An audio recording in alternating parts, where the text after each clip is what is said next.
What's up guys, it's Hammy from Technolofria, and today I'm going to give you my first thoughts and impressions on the iPhone X, as I've had this device for about 48 hours now and I feel like I'm comfortable enough with it to give you my first thoughts. So here we go.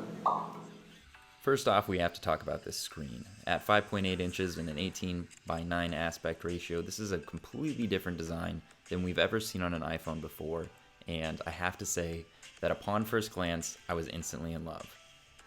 Other than the top notch, this phone is completely flat on the front, it has no home button, and it just looks so clean.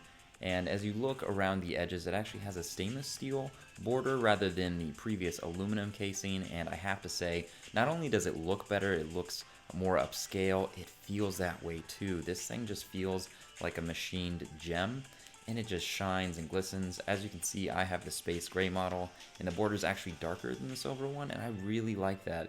Very Apple Watch-esque, and very much appreciated when you're paying this much for a phone. So if we're talking about design, we have to talk about that screen. This is a 5.8-inch OLED panel. It's made by Samsung. Samsung's known for making excellent screens.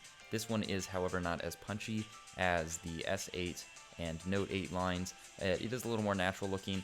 It actually looks very similar to the LCD panels that Apple puts out, but it has, of course, the amazingly deep blacks, which OLEDs are known for, and that's something that I've been waiting for quite some time, since many Android phones have had that for years now. As Apple has decided to rid the iPhone of the home button and replace it with a gesture-based interface, the screen can now take up far more space on the front of the device, and it does, with the only exception of the true depth camera and sensor array, as well as the speaker for phone calls. This overall is kind of a mixed bag for me. I'm not completely used to the notch up top.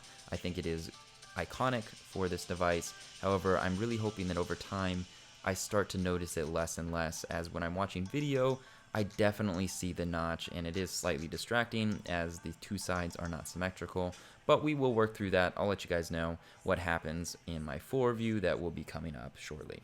Thanks to the true depth camera and sensor array packed into that top notch, we now have Face ID, Apple's new phone unlocking feature, which is replacing Touch ID.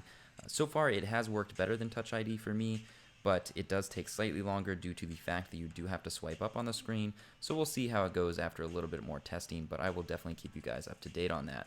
Speaking of that notch, there's a speaker there.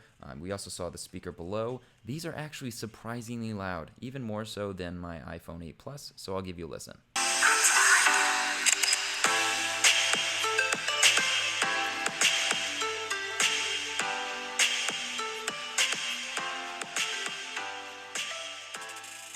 While the camera array on the back is fairly similar to that on the iPhone 8 Plus, it now is in a vertical positioning and also has OIS on the telephoto lens. The front camera, the true depth camera, has the portrait and portrait lighting effects. I haven't had enough time testing all of these just yet, so I'm going to reserve my thoughts for the full review. If you would like to be one of the first to see that, go ahead and subscribe. Also, if you liked the video, go ahead and give it a thumbs up. That's going to be all for now, guys. This is your host, Hammy. I'll catch you guys in the next one.